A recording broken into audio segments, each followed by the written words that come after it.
Hello and welcome to Designer Discussions. We are here with Marlon Stepp today, and we're going to be talking about his journey in the remodeling industry. Welcome to the Designer Discussions podcast with Jason, Maria, and Miriam. Tune in each week where we talk about marketing, PR, and business advice for design professionals. How you guys Marlon, doing? I've known you for over 20 years. I'll get into how in a little bit, but I just want to have our guests know who you are, where you're located, and tell us a little bit about your company. Yes, wow, 20 years is a long time. I did not realize that time flies. But yeah, so I'm based in Houston. I'm originally from Baton Rouge, Louisiana. Went to school at Southern University, graduated in architecture with a minor in business management and construction. And that's where I started my career. After college, I decided to go into engineering, architecture firms, kind of work and understand the trades and construction a lot better. Got my experience from there. And currently, I am uh, running my own remodeling company. We do design, we do build outs for residential and commercial. And uh, we've been on our own for the past 4 or 5 years now. So we've been in the Houston area, all around outskirts of like the Missouri City, Southwest, Houston, Katy area. Um, for the past, like I said, 5 years or so. I'm gonna just hand a little history to all this. So when Marlon said he went to Southern University, for anybody listening, they know that's where I taught. So I actually taught Marlon way back 20 years ago. And one of the reasons I wanted to have him on because I've seen his journey and we've worked together over the last few years. And I'm very proud of him to see where he's come over this past few years. I've been seeing all the traveling you've been doing all across the world. You're like, man, that's my boy. Well, I owe a lot of that to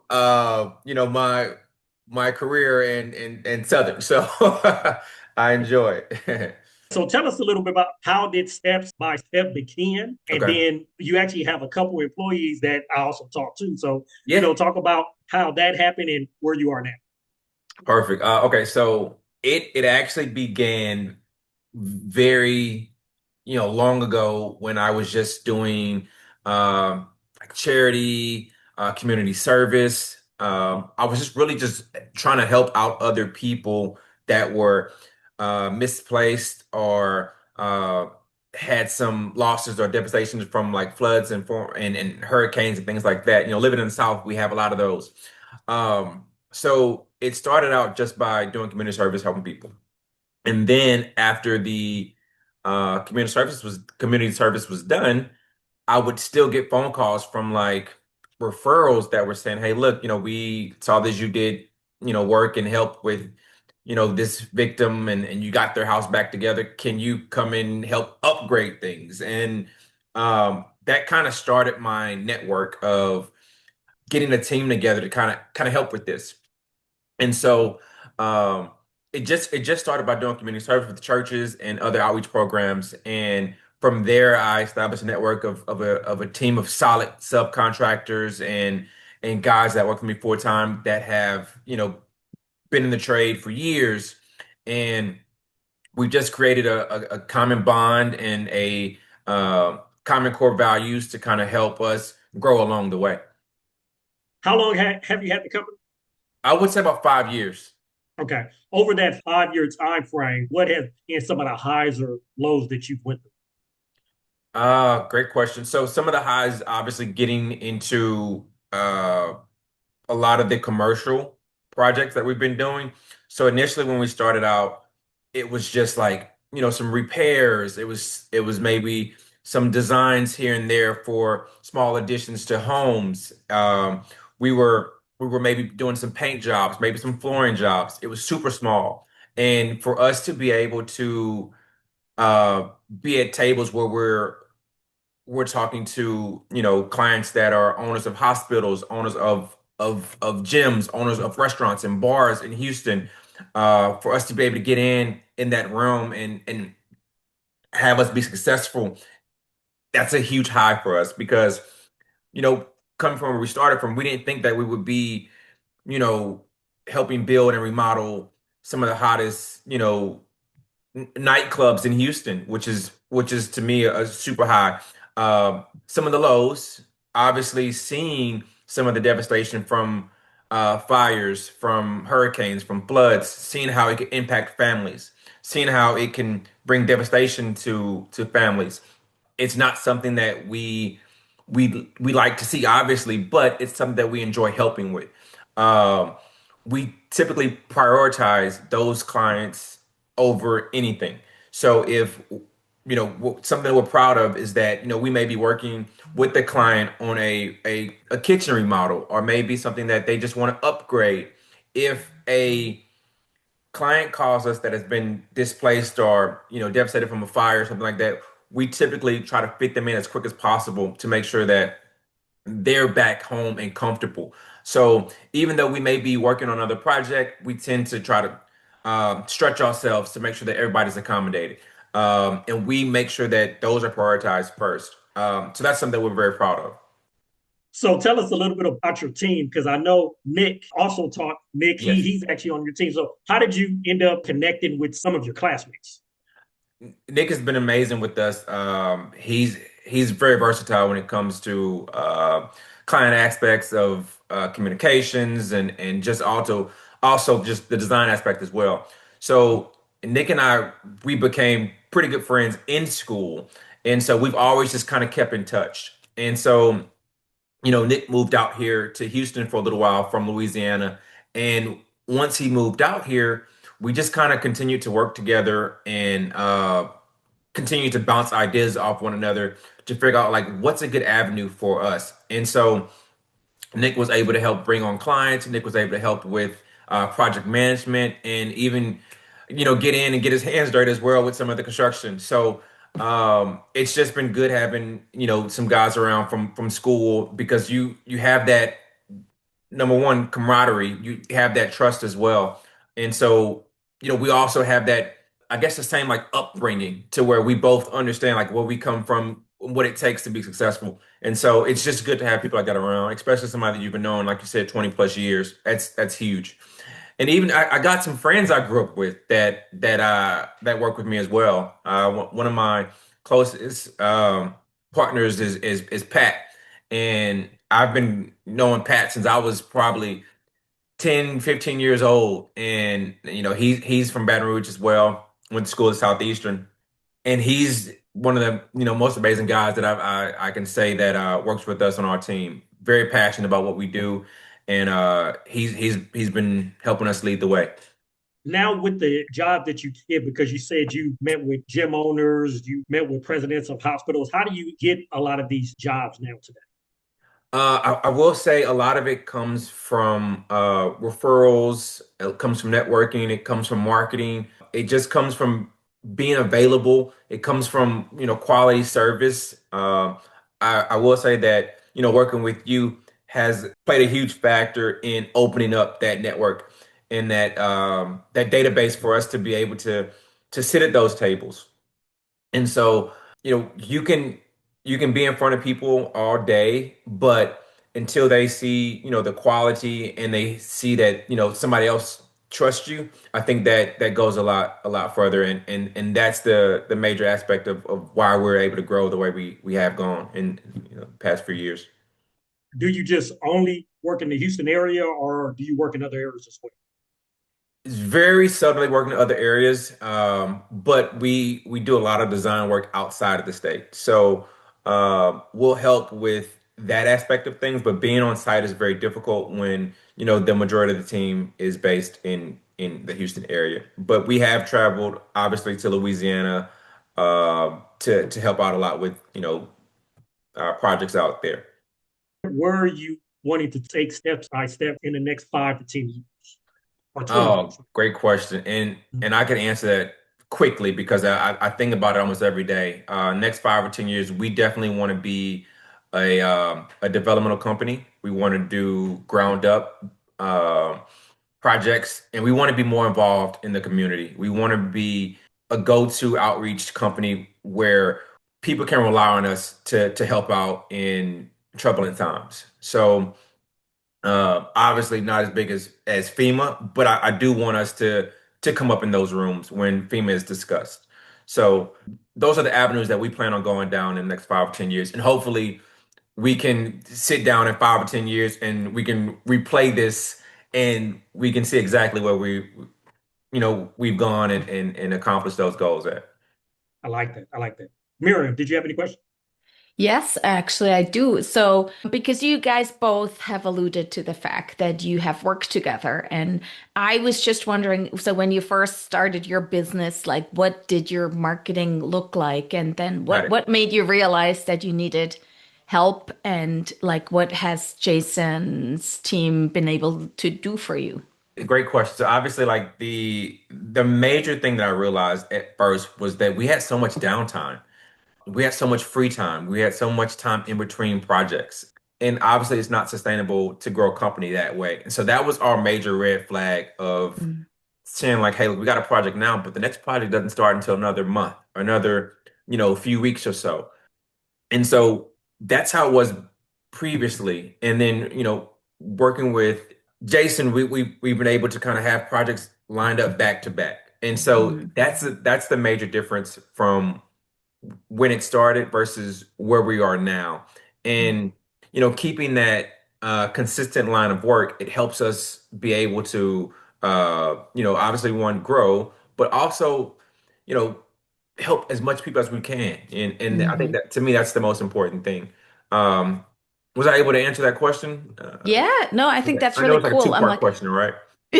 yeah, like I wonder, so like what helped you bring in those leads that made you fill that pipeline? Was it email marketing? Was it did you spend money on SEO? Like what different tactics did you use to obviously be very successful? And I love that you have grown your business on the commercial side or financially overall, but you're able to carve out this niche to really do a lot of work in the community too. So I think Yeah. that's really amazing. So one of the main things I would say is social media marketing helped out a Mm, lot. I think just getting in front of a clientele that is, you know, constantly on social media. They're constantly just scrolling to kind of see who's doing what, how their engagements are with other people.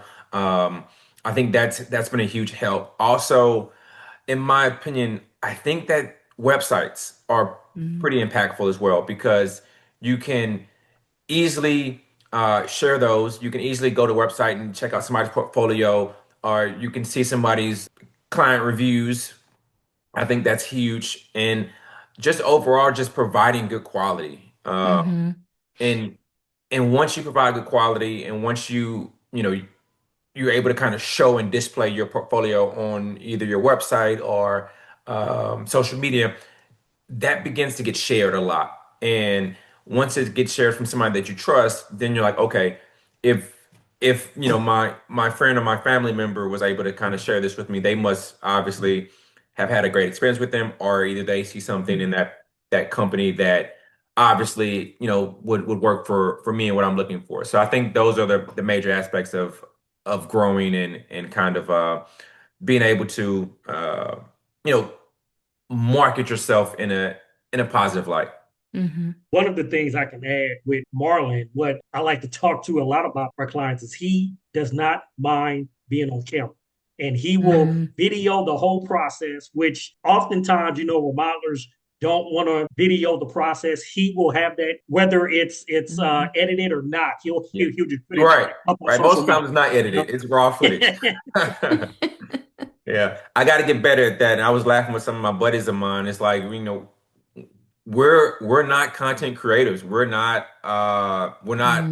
mm actors and actresses.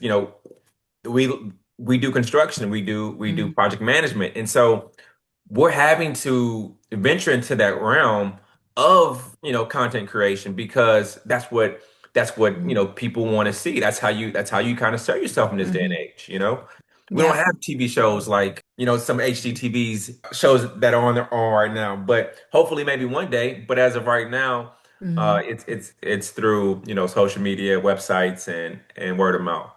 But that's the part where I like to tell a lot of remodelers is be your authentic self. And that's what you are. Yes, Yeah, The so unedited true. aspect of it, what you're showing your Mhm. personality, and now you're resonating with your ideal client because they see you. And when they meet you, they're like, oh, yeah, you're just like that same person I saw on social media. You're right. your And I think authentic self. that's important. I've heard some horror stories about some, some companies and contractors and, architects that have just, not been themselves and kind of been scam Mm. artists.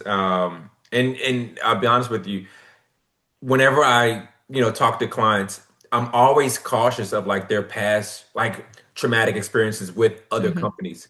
So you have to be very cautious and tread lightly with certain people because sometimes people are traumatized. Mhm. And so we come in and try to make sure that they're comfortable as much as possible. I love it. Okay, I have one more question. Because I'm a PR person, right? Okay. So listening to your story and what you do, and especially the community involvement, um, makes it that's a real it's a huge topic in the media. It's like journalists love talking about nonprofit, like Okay. any like whenever there's a human experience, it's like good or Yeah. bad involved, and you can step in and help. That's a really great story. Yeah. So I think you should consider doing some PR. Oh, okay. Okay. Thank you. Appreciate that. I will definitely take that consideration. And it is a passion of ours, you know.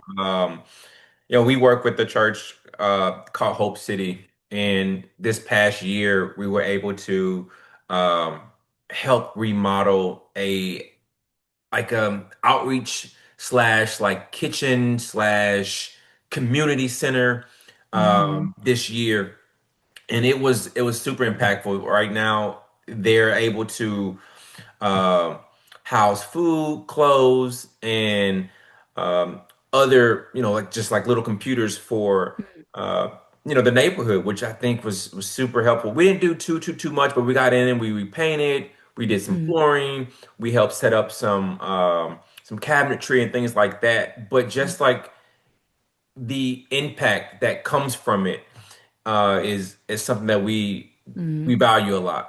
Hmm.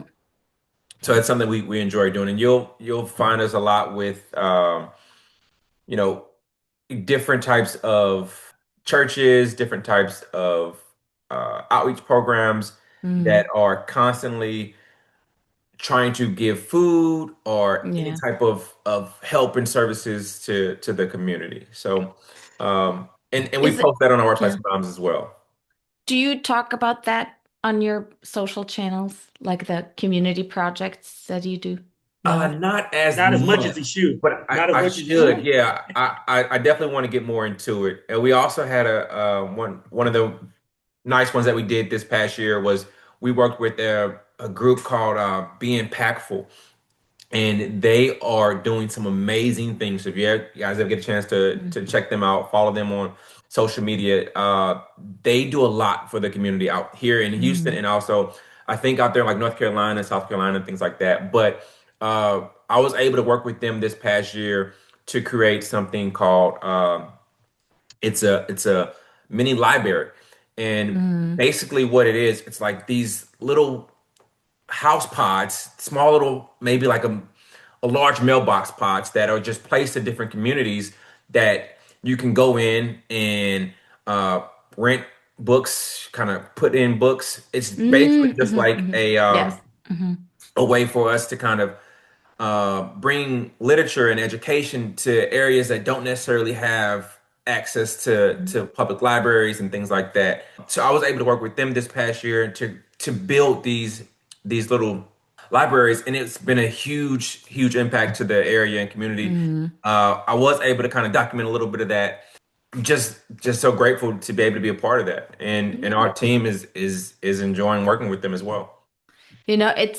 I'd say this is a huge opportunity for you, because obviously this is like a cornerstone of your business philosophy, and and I think it'd be very authentic for you to build that in and make it a bigger piece of the content that you Okay. produce and the way people see you, because I mean, I think that's very attractive for people to know that they work with somebody who has integrity, and cares about the I community. appreciate So that. Thank you. yeah, And I would definitely, take that and grow with it. I appreciate it. love it. I'm gonna follow you and, you know, Good make deal. sure that Good happens. deal. Good deal. Good deal. So Perfect. Uh, Marlon, for all of the listeners out there that may be new in the remodeling space or that may have had a hard year in 2025, because we all know there have mhm. been some down times that happened in 2025. What advice would you hand anybody new or anybody that may have had a hard time? What kind of inspiration or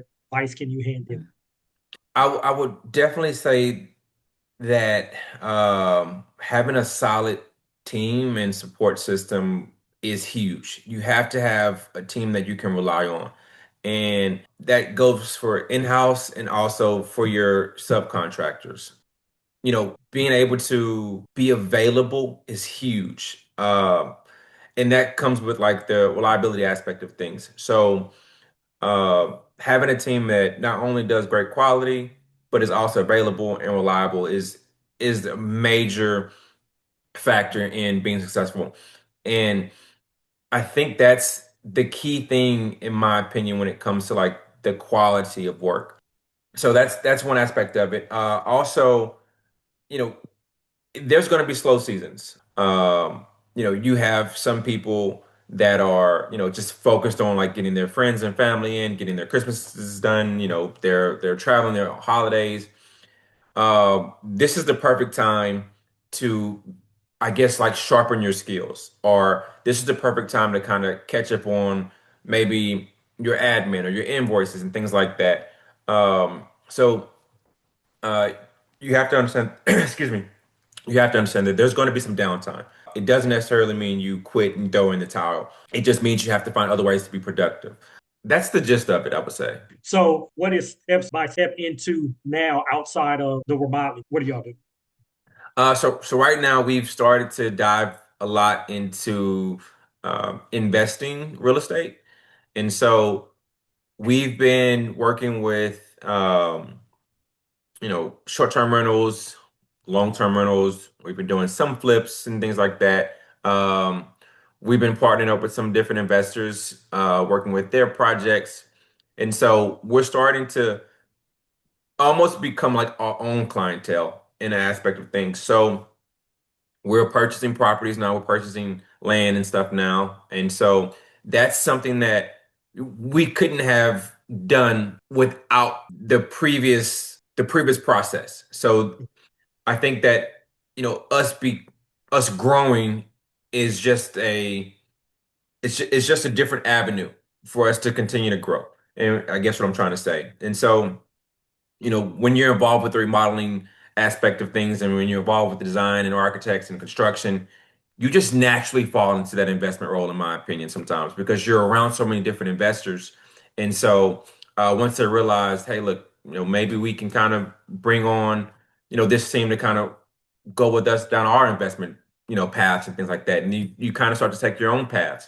And so that's kind of like what we've been kind of focusing on lately.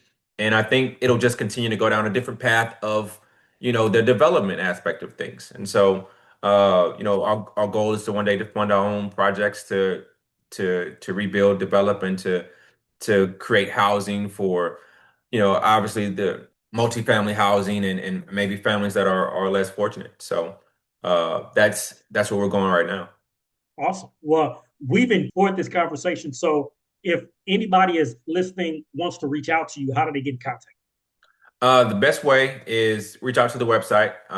We have information on the website at www.stepsbystepp.com. So that's STEPSBYSTEPP.com. And also our social media is just steps by step underscore LLC. All our information is on there. You can call me directly. You can email us. That's the best way to, contact us. Appreciate it. Well, I'm gonna hold you to it. We're gonna try to have you back on here 5 years from now, I'm and looking then forward see to where it. you are at that I'm looking forward to it. And hopefully we look younger. time. They're gonna say, wait, which one is the 5 to 10 year, video. That's our goal. Awesome. Awesome. Well, we enjoyed having you here, Marlon. And for all of our audience, we hope to see you here in 2 weeks on Designer Discussions. Thank you. Appreciate it. It's been great. We hope you enjoyed this episode of Designer Discussions and all of the helpful information. Subscribe to our podcast, leave us a review, and share it with your friends. We look forward to having you back next week. For more information on the podcast and the marketing studio, visit designerdiscussions.com and follow us on social media.